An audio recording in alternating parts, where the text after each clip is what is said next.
num contexto totalmente fundamentalista, ou contra ou a favor. Quer dizer, como é que você, como um especialista na área,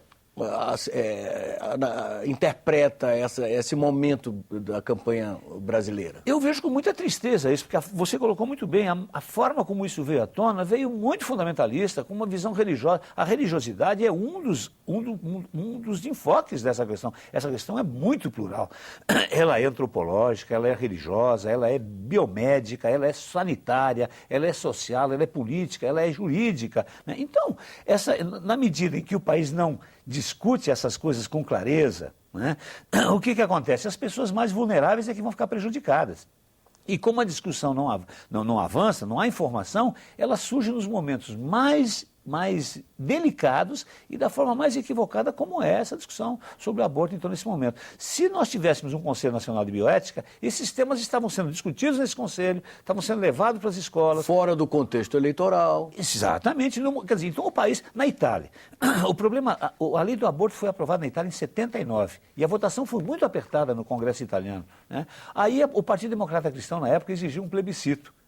E aí foi uma surpresa, 68% da sociedade italiana foi favorável ao plebiscito. E diziam, vai aumentar o número de abortos agora. Não, o professor Berlinguer, que foi o meu querido professor, senador, ele que fez o projeto de lei na época na Itália, diz não, há alguns casos represados, então nós vamos ter um leve aumento, e em alguns anos, o Berlinguer foi profético nisso assim.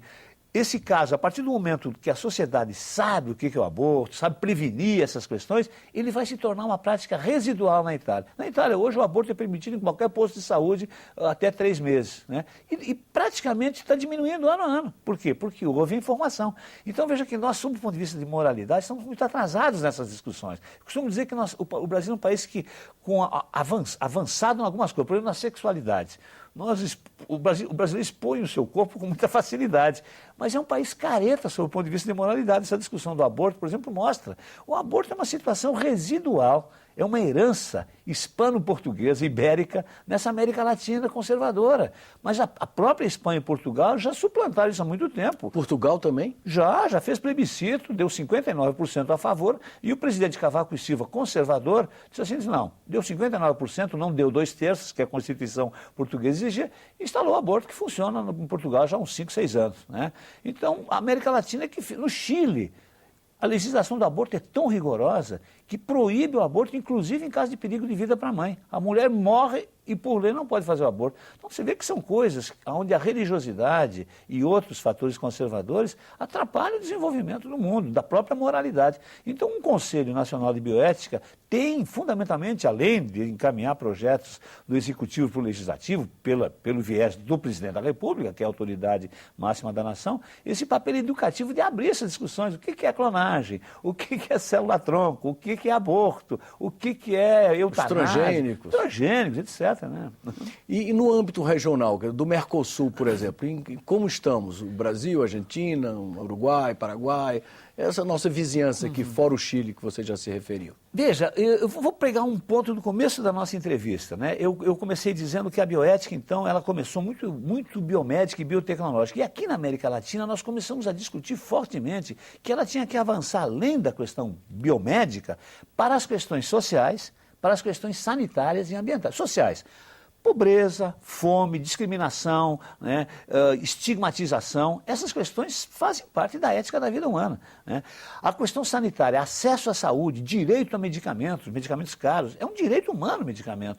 E as questões ambientais, quer dizer, água limpa, oxigênio limpo, preservação da biodiversidade, isso faz parte da ética da vida humana. E o Brasil foi um protagonista extraordinário nas discussões em Paris no ano de 2003 a 2005, né? O embaixador brasileiro na Unesco, na época, era o Antônio Augusto Dairel de Lima, uma grande figura que teve foi o líder realmente dos países periféricos no sentido de vencer os países ricos, eram Estados Unidos, Alemanha, Reino Unido, Japão, que queriam uma bioética biomédica e biotecnológica para controlar melhor esse campo dos medicamentos, que é um campo de um interesse econômico extraordinário, né? O Brasil é o 5º mercado do mundo de medicamentos. Pois bem, vencemos, os países periféricos venceram, o Brasil teve um protagonismo com o apoio da América Latina inteira. Ou seja, adotou-se uma visão mais ampla, mais abrangente. Mudou a agenda bioética do século XXI. E agora, como o Brasil é protagonista dessa declaração de 2005, e essas declarações são chamadas de normas não vinculantes, elas não têm poder de lei. Se nós conseguíssemos fazer uma convenção regional, e aí nós estamos propondo ao Itamaraty, ao governo brasileiro, à Cátedra Unesco da UNB, fizemos um seminário no mês de outubro, no IPEA, né, junto com a Secretaria também de Direitos Humanos, exatamente propondo um seminário regional do Mercosul sobre a Declaração Universal de Bioética e Direitos Humanos. Se nós conseguíssemos, e eu acho que o Brasil tem um papel protagonista nesse campo, já que nós estamos produzindo ciência e tecnologia, isso aí, uma convenção regional tem um poder maior do que a norma não vinculante. Isso aí, então, aproximaria o país de legislações mais avançadas, no sentido de uma postura já de um bloco regional. E seria a primeira convenção regional no mundo. Porque não além de puxar a Argentina, Paraguai e Uruguai também para uma posição um pouco mais avançada. Isso, a própria Venezuela que está tentando entrar no Mercosul, né? Seria uma coisa muito boa. Né? E qual é o papel da Comissão Internacional de Bioética da Unesco para a qual você foi designado? Pois, olha, é um papel de... Eu fico muito honrado porque o brasileiro que me antecedeu já há quase 10 anos foi o professor Cansado Trindade, que é uma figura internacional. Essa comissão é composta por 39 pesquisadores, um de cada país do mundo, né? E a Declaração Universal de Bioética tem 28 artigos. E agora a comissão está encarregando-se de aprofundar cada um desses artigos. Nesse momento está sendo discutido, por exemplo, vulnerabilidade pessoal. Eu já peguei o primeiro draft, o primeiro rascunho do documento e eu vou criar problemas lá. Porque a nossa visão brasileira, e o presidente Lula deu um reforço muito grande para nós nos sentirmos mais à vontade de defendermos as nossas ideias de politização dessas questões, né? O Brasil hoje é visto de outra forma nos âmbitos internacionais. O documento é absolutamente eurocentrado, ou seja, daquela visão eurocêntrica que se estende aos Estados Unidos e que alija o pensamento dos países periféricos, né? Quando nós fizemos a Declaração de Bioética da Unesco, eu fui delegado brasileiro que assessorei a delegação do Brasil na Unesco.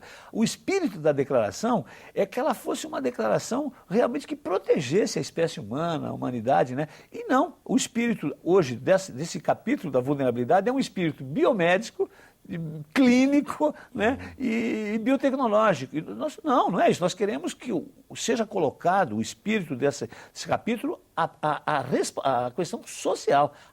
O que é um vulnerável social? É aquele que não tem dinheiro para ir no hospital e, de repente, ele é cooptado por uma pesquisa. Ele assina o termo de consentimento, mas ele não é autônomo.